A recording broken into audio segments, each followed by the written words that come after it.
This is Jed Disler, and welcome to The Piano Maven, your friendly podcast guide to piano recordings.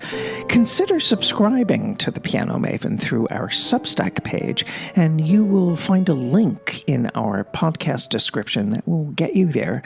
And if you take out a paid subscription, you get free downloads at the beginning of each month.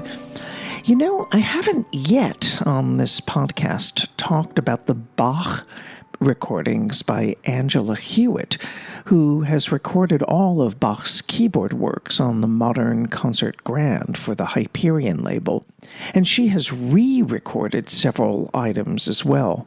She made a second version of the Well-Tempered Clavier. She did so for the first time in the, I think, mid-1990s, and then in 2008 she made a second version, and then she did a second Goldberg Variations and a second version of the Six Partitas.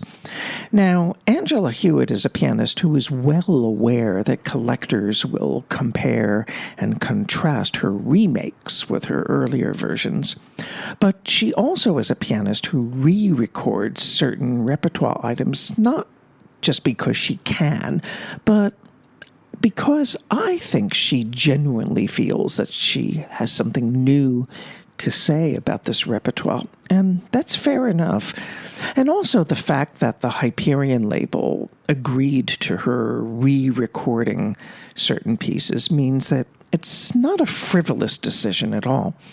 So for this episode, I want to talk about Angela Hewitt's Bach Partitas.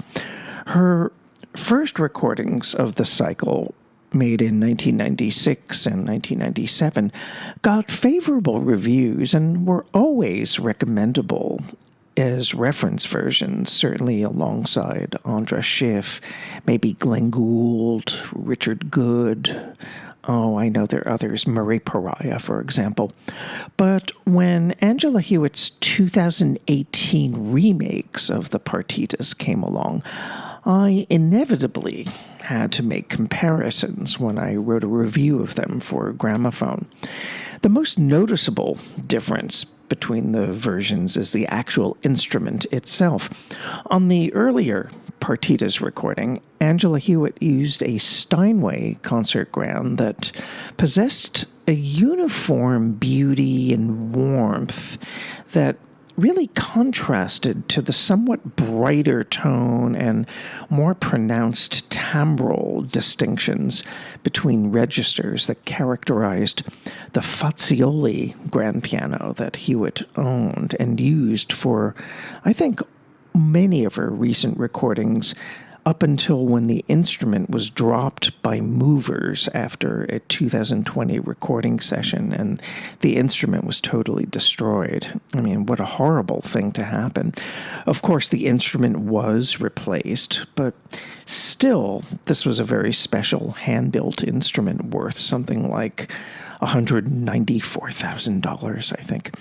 Anyway, in the Partitas, Angela Hewitt's stylish integrity and her superb finger independence and really genuine feeling for the music's roots and dance remain as constant in the 2018 recordings as these characteristics were 20 years earlier. Except in the newer recordings, there's a greater level of interplay between the hands, with additional variety of articulation and more rhythmic flexibility. This is most immediately noticeable, I would think, in the A minor partita, the partita number 3. And throughout the 2018 recordings, I also notice more expressive gestures by way of dynamic hairpins and caesuras and breath pauses and all kinds of accentuations that may strike listeners as either more spontaneous or maybe even self-aware, a little bit affected perhaps. I guess it really depends on one's taste. I personally find the newer recording of the Partita number 1, in the faster movements at least, more vibrantly delineated and shapely than before.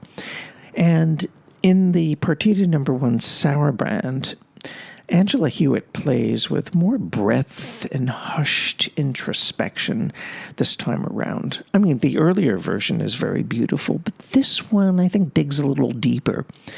And for me, the new Partita number 2's outer movements hold a decisive dramatic edge over their earlier counterparts. The rondo movement in this partita still remains unusually deliberate, but I think she played it simpler and more directly in the earlier recording. Here, there are a couple of added curly cues that I think are a little bit self-aware. In the introduction to the Partita number 4's overture, Hewitt's remake kind of pacifies those rocket-like crescendos that she used to do in the upward scales, but she gives more of an additional woodwind-like definition to the staccato phrasing in this movement, in this new recording. And I think this is where the Fazioli's responsiveness really makes itself felt. And in the D major partita also, if Hewitt's earlier reading of the Allemande evoked something of a gentle lute solo, this newer version is much more vocally oriented and flexible and freer. I like both of these, and I really can't decide between the two of them. I like most of the Partita number 5 and the newer version, except for the first movement, where I think Hewitt is just overthinking the music and kind of overdoing the contrasts and texture. I think in this sense, the earlier recording of that first movement has more flow and fluidity. But the Fazioli's timbral diversity contributed more to the incisive impression that Hewitt makes in the remake of the sixth partita.